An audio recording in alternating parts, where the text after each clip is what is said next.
Hi viewers, today we're going to look at the month function in Excel to VBA within Excel 2013. In order to do this, we need to record our macro first.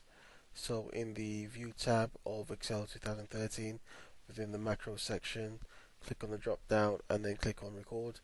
The name I want to give this is month, and then underscore FX, and then click on OK, and then I'm going to click on stop. Then I'm going to go back to the macros drop down list, click on view macros, and then I'm going to click on edit, and then I'm going to delete the comments I've got in there, which are preceded by apostrophes in green. I'm going to paste my code in and get rid of the duplicate sub and end sub, and that's my code there. So I've used on error resume next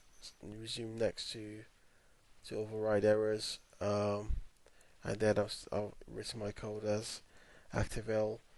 cell dot formula R1C1, which is basically saying insert the formula into the current cell that's activated, equals, and then followed by the formula I want to write, which is the month formula, which extracts the current month from the date and time function, which is called now in brackets. So if I go to file and close that, return to Excel, and if I click on the macros button in the view tab, or on the view tab in Excel 2013 in the macro section,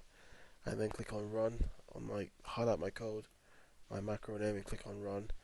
it's inserted the current month, which is 6th for June,